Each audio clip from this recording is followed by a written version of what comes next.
Je suis parti de Paris, et là, je reviens de Lausanne. Avant, j'étais à Montréal. Je suis passé aussi aux Pays-Bas. J'ai pris l'avion pour Toulouse, et je remonte à Paris en passant par la Corrèze. J'ai fait la connaissance de Gian, en service de soins palliatifs, au CHU de Lausanne.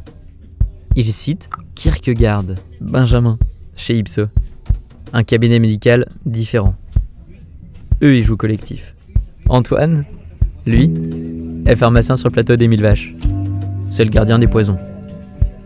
Quant au docteur Brunet, bluffant, avec son lac de data et l'intelligence artificielle qui va avec.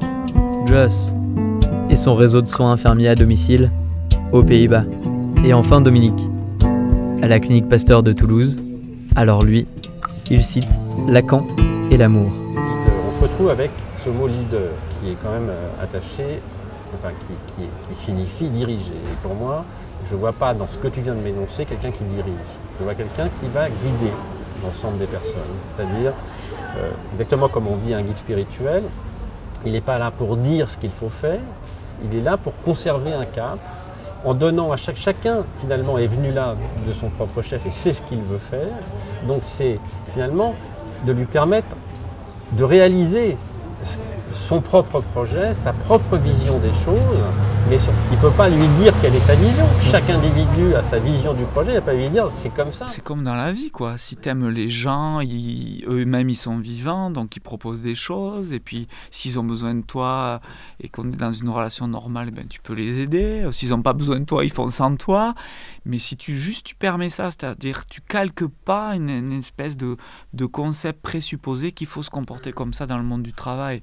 Si tu as ça, les initiatives, les engagements, les choses magnifiques, elles se font naturellement. Et puis si à un moment donné, moi, parce que je trouve que ça bouge pas assez, parce que je dois soigner mes névroses, eh ben, je leur dis, je trouve que ça bouge pas assez. Ce dont le monde a besoin et ce pourquoi on peut potentiellement être payé, c'est effectivement une intersection extrêmement vertueuse pour demain se dire tous les matins quand je me lève,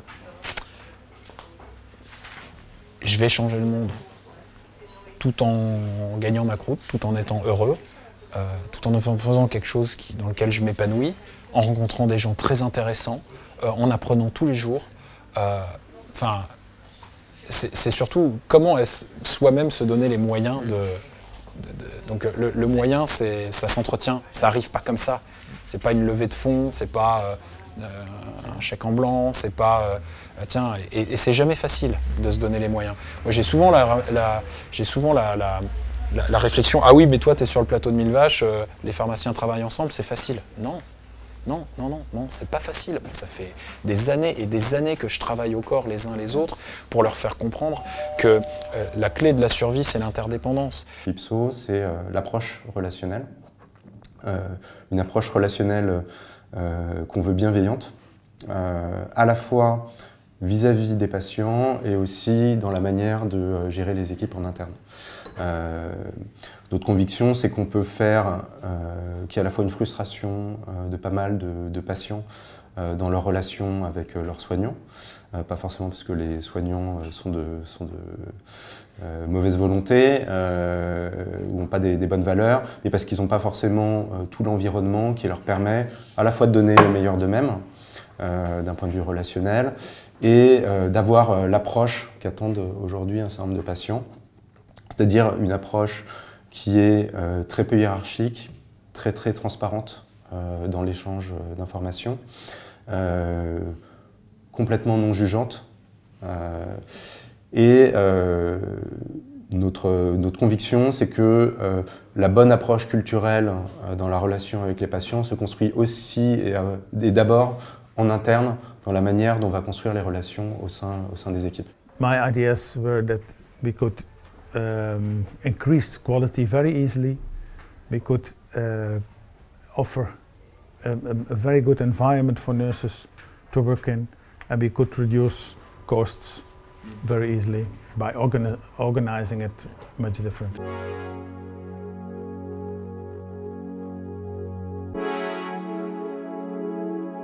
C'est tout ensemble de nouvelles pratiques, de technologies, de façons de faire qui sont implantées, parce que l'innovation, il faut que ça soit intégré dans les pratiques, et qui ont pour but de créer de la valeur. Et en santé, c'est d'augmenter la performance du professionnel, de l'individu, de l'équipe, de l'organisation ou du système de santé, pour in fine améliorer la santé et le mieux-être des patients.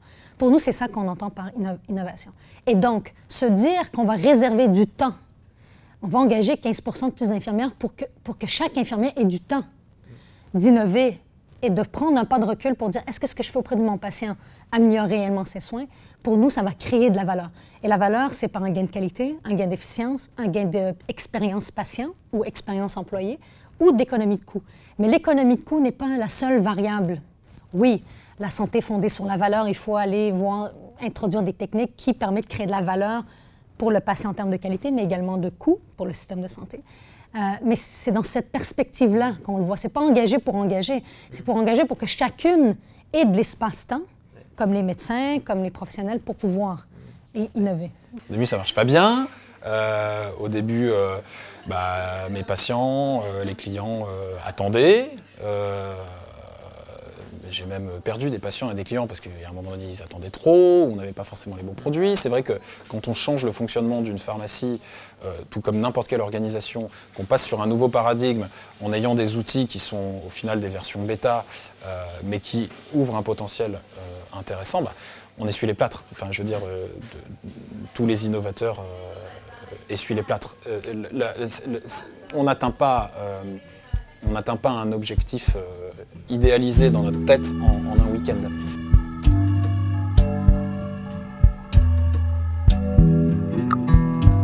Ça, on peut pas le faire tout seul.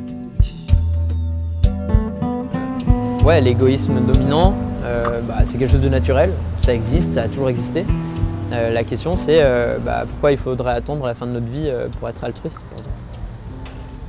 L'altruisme, je sais pas ce que ça t'évoque là, mais... L'altruisme, ce que ça évoque, c'est que ce que je sais, à la fois pour l'avoir vécu et pour l'avoir vu, c'est que dès qu'il se passe quelque chose, un dysfonctionnement, quel qu'il soit, chez un humain, qui peut être un accident, quelqu'un qui se fait mal, quelqu'un qui peut même trébuche dans la rue, le premier geste de la plupart des gens autour, je ne parle pas des voyeurs, etc., mais la plupart, c'est d'aider, c'est de venir porter secours. Donc on a quand même, je pense qu'il y a une majorité dans un groupe humain, s'il y a un phénomène, il arrive un accident, il y a quand même une majorité du groupe qui va avoir un premier instinct, sans s'occuper de savoir qui est tombé, pourquoi, ni comment, qui peut être son pire ennemi, qui peut être quelqu'un qu'elle détesterait autrement. Et son premier geste, c'est l'humain au sens le plus large du terme, c'est-à-dire que c'est quelqu'un qui est de mon espèce et je vais lui porter secours. Donc pour moi, c'est fondamental. L'altruisme fait partie de nous, absolument. Et c'est quelque chose qui a été, sclérosé, je ne sais pas quel terme employer, mais il est en nous, puisqu'à chaque fois qu'un événement un peu extraordinaire arrive et nous fait sortir justement de ces fameuses lunettes, c'est-à-dire de notre façon de voir et de se replier sur soi-même, c'est d'aller vers l'autre. Alors, ce que j'ai appris en allant à domicile, c'est que j'avais un ego, que Narcisse était bien développé, et puis que quand même, j'avais envie c'est le pédiatre de nouveau, j'avais envie de sauver ces gens, peut-être avec un peu une étoile du berger qui restait là. Donc ce que ça m'a appris, ça lentement, progressivement, sur plusieurs mois, avec l'aide des collègues. Oui, je suis consciente que j'ai une paire de lunettes, je suis consciente que ces lunettes sont celles d'une femme de mon âge, chrétienne, judéo-chrétienne, qui vit dans ce pays-ci. Et comment je fais en sachant ça? Eh bien, je suis moi-même toujours en supervision. Je suis moi-même toujours dans un temps où j'ai besoin de quelqu'un qui me renvoie le fait que tu es en train de regarder avec tes lunettes, tu ne regardes pas avec les autres. Et j'ai encore besoin de ça et je pense que ça fait partie de mon hygiène aussi, comme accompagnante spirituelle, d'être toujours dans ce processus où j'apprends à apprendre. Parce que pour donner, j'ai aussi besoin moi-même qu'on me rappelle le fait que coucou, c'est ton cadre à toi, mais il y en a d'autres. Le plus dur, c'est pas de comprendre les idées nouvelles, c'est de se libérer des anciennes. Travailler avec les autres, collaborer, partager, co-développer, co-construire. Donc il faut avoir confiance les uns dans les autres. Alors l'altruisme, dans ces cadres, est quelque chose qui est défini par un système des valeurs qui a été validé dans plus de 20 000 personnes autour du monde, où il y a en effet 2 axes de valeurs. L'axe qui nous intéresse, c'est les valeurs concernant les soi, donc les valeurs égoïstes, donc le pouvoir, la réalisation de soi, etc., l'hédonisme, et les valeurs qui transcendent le soi. Donc, c'est les valeurs comme la bienveillance, l'universalisme, etc. Et là, il y a un questionnaire qui permet de séparer ces valeurs. Et dans la population tout venant, c'est les valeurs égoïstes qui priment, mais dans la population des patients en fin de vie, n'importe quelle maladie ils ont, c'est toujours les valeurs altruistes qui priment. Donc, on pourrait dire que les patients en fin de vie découvrent finalement ce qui est important et ils sont récompensés, entre guillemets, par une amélioration de leur qualité de vie.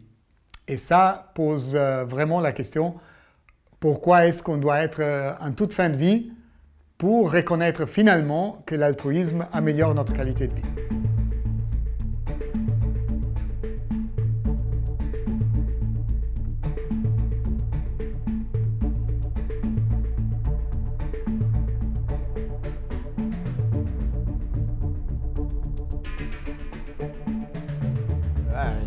Ok, très bien, l'humain c'est cool, on est d'accord, le collectif pour la personne, mais la personne pour le collectif, ouais, mais qui finalement... oui, on en revient. Enfin, on en qu'est-ce que revient à la tu question de du leader, c'est-à-dire ouais. qui chapeaute tout ça, qui guide tout ça, qui organise tout ça, quel est le capitaine du navire. Bon, déjà, dirigeant, c'est pas super naturel. Hein. Tu vois, le mec un jour qui se réveille, qui se dit non, mais moi je pense avoir les capacités intellectuelles et la dimension éthique pour que les gens donnent le meilleur d'eux-mêmes à mes côtés. Ouais, ça va quoi.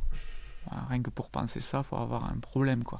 Donc moi, si je me suis mis dans une posture de dirigeant, c'est bien que j'ai un problème psy à la base quoi. Sinon, je ferais un métier normal. Donc juste cette introspection-là, le fait de réaliser ça, d'accepter ça, puis d'en faire quelque chose qui peut être constructif, positif pour soi-même, en espérant que ça peut être constructif pour les autres, c'est le début de la responsabilité de quelqu'un qui est en charge d'influencer les décisions des autres, quoi. C'est le B à bas, ça. Et je trouve que ce truc-là, c'est très très très peu abordé dans le monde du travail, ça. C'est abordé par le coaching, l'épanouissement personnel, nanana, mais c'est jamais abordé sur le simple fait qu'au départ, tu te construis autour de quelque chose qui est hyper bizarre. Se positionner dans un groupe humain comme celui qui va être en charge d'influencer le groupe, de prendre des décisions pour le groupe, ça veut dire que tu as quand même un problème à la base. Quand même. I think that's also the force of Buurtzorg and the way we grew. I think we grew really organically, like life. And you need to allow to grow organically. And growing in France will be different than growing in Holland. Even growing in Amsterdam is different than growing in a village south in Holland. So the strength of this model of Buurtzorg is that it's agile. It's like all little cells that can grow on their own. And will fit in their local context. Ça se joue sur le temps. On fait une première rencontre, la personne dit comment est-ce qu'elle voit sa partie du cours.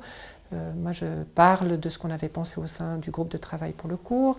Éventuellement, je monte quelques séquences vidéo, je fais des analogies avec d'autres cours, et puis la personne fait un peu d'expérience, et puis on débriefe ça, et puis la personne peut m'accompagner à un des cours que j'anime moi, pour voir comment je fais au sein de mon binôme ou de mon trinôme dans l'animation, ou comment les autres font au sein de ce binôme et trinôme. Et puis, la personne grandit dans son rôle d'enseignant. C'est apprendre à enseigner. Et ça ne se fait pas du jour au lendemain. Si moi, il a fallu qu'il y ait eu Charles-Henri Rapin, quand j'étais pratiquement dans les années propédeutiques ou juste après, puis Pierre Christeller et d'autres, pour que j'arrive ensuite à, il s'est passé donc, je ne vais pas dire, mais bien plus qu'une décennie. Et donc, il faut laisser un peu ce temps aux autres aussi. Il ne faut pas croire que les gens vont arriver à faire l'enseignement parfait tel qu'on peut le définir dans les nouveaux concepts de pédagogie du jour au lendemain. C'est un processus, c'est ça que j'entends par organique. C'est pas facile parce que chacun se positionne dans la vie en fonction d'un d'un territoire donné, à un moment donné. Donc, mais notre objectif n'est pas d'avoir des positions d'autorité. Notre objectif est toujours de trouver des solutions. Et comme la plupart du temps, c'est le terrain qui trouve les solutions, il faut que notre hiérarchie comprenne l'importance du terrain et donc inverse sa façon de faire et sa façon d'être. Parce que le blocage que peut entraîner des positions un peu rigides dans des institutions quelles qu'elles soient, parce que vous représentez un groupe ou vous représentez une autorité quelconque, ça c'est source de blocage la plupart du temps. Donc il faut faire attention à ça. C'est pour ça qu'on essaye, ceci étant, c'est jamais parfait, hein, on essaie, puis c'est en constante évolution. Comme je disais tout à l'heure, une entreprise organique, ça veut dire une entreprise qui s'adapte en permanence, qui se modifie en permanence. I think that's always a risk with the intellectual side. So if you're thinking and talking too much and not doing anything, it's not happening. So I think there is a big, we need a big shift in combining thinking and doing. So if you have the philosophers on one side thinking about the world and the workers on the other side doing the things, the gap will never be closed. So I think if you're thinking about how can it work in healthcare, start to work as a healthcare worker and experience it. So I think we need experiences. And then we need to reflect on the experience. And then we need common sense. And not all these models and theories. Life is just life. La liberté d'expérimenter est un ingrédient clé à l'innovation. Si on n'a pas, les gens sur les terrains, je reprends, les 16 000 collaborateurs chez nous, s'ils ne se permettent pas et ne se donnent pas le droit de proposer des idées à des problématiques qui vivent sur le quotidien, l'organisation ne sera jamais une réelle organisation innovante. La clinique maintenant, la clinique par rapport à ce que moi j'ai connu au départ, hein, donc dans les années 2005, donc ça fait plus de 10 ans, moi je vois une énorme transformation où c'est un endroit où on peut se permettre d'inventer, de réfléchir à des choses qui dépassent complètement même notre fiche de poste en définitive. On est là pour réfléchir à ce que doit être un établissement de santé, avec ce côté, donc, avec des valeurs fortes qui sont déclinées par la direction, mais qu'on essaye, nous, de reproduire et de réinjecter dans notre quotidien. Et c'est là tout l'enjeu, je trouve, moi. Vis-à-vis de qui je suis, de mes convictions personnelles, du poste que j'occupe, je sais que je peux essayer de faire avancer le Schimmelblick et je sais que je peux aller chatouiller des choses hors de mon précaré, quoi. Si on reprend le groupe, chacun peut avoir un projet qui est repris par le groupe. Chacun peut donc être le guide de son propre projet et donc faire évoluer les autres à l'intérieur de ce projet. Et donc on retrouve cette même dynamique finalement où le leader ou le guide, selon le nom qu'on lui donne, finalement peut changer de place selon les projets. C'est quand même quelque chose qui peut être facilité par le chef. Si la personne qui manage, enfin qui conduit comme ça la rencontre, invite les autres à s'exprimer, mais en accordant une véritable attention à ce qui est dit, c'est sûr que ça encourage les gens à donner leur opinion, qu'elle aille dans le même sens ou pas. La santé est un droit fondamental humain. Puis moi, j'aime beaucoup le terme « public servant » en anglais. En anglais, on utilise le terme « I am a public servant ». Donc moi, je suis là au service de la société, puis ce que je veux, c'est avoir un impact. Puis si je suis capable, un jour, que les 16 000 employés au CHUM soient des innovateurs et des créateurs, à leur façon, je me congédie, je fais autre chose. Aujourd'hui, au sein d'Ipso, je vois très peu de limites, car nous avons la possibilité de pouvoir évoluer. Donc c'est-à-dire qu'on n'est pas cantonné au rôle d'assistants médicaux, on ne fait pas que du simple secrétariat. C'est-à-dire que nous faisons un bilan sur nos compétences environ tous les 6 mois. On passe par des évaluations, donc c'est des hétéros mais aussi des auto-évaluations, donc c'est un exercice hyper intéressant. Ça nous permet donc de savoir quelles sont les compétences acquises depuis mais aussi les points d'amélioration, s'il y en a, et gagner en responsabilité. Tout cela est renforcé par des feedbacks tout au long de l'année. Donc c'est une vraie mise à jour constante dans le travail d'un assistant médical. Une des raisons pour laquelle j'ai eu envie de travailler ici, pourquoi ? Parce que un jeune pharmacien dynamique qui voulait un peu changer les choses, des médecins ouverts à la discussion et de proximité pour pouvoir discuter, pour pouvoir échanger à propos des patients et puis avoir un réseau social aussi local, quoi. Je pense plus que c'était la région et le pôle qui avaient quelque chose à m'apporter ici en termes de qualité de travail sur le plan professionnel et de qualité de vie, plus que moi vraiment apporter quelque chose. Je le vois plutôt comme ça en fait. Ah oui, ici la gestion humaine du personnel, et ils sont à l'écoute, ils sont formateurs, ils nous poussent toujours vers le haut. Quand on demande plus de formation, plus d'écoute, ils sont quand même très présents. La direction est très présente. Alors, qu'est-ce qui me motive le matin? Bon, déjà, j'aime mon métier. Ça, c'est la base de tout. J'aime mon métier avant tout. Comment? Et on me permet de l'aimer. Voilà. Comme je vous disais, au niveau de la direction, quand on a eu besoin de quelque chose, quand on va amener des nouvelles, on ne nous a jamais dit non. L'essentiel, c'est de proposer. On part du principe qu'on n'est pas dans le pas possible, nous, on est dans le pourquoi pas. Donc vous voyez, il y a tout ça qui rentre en jeu.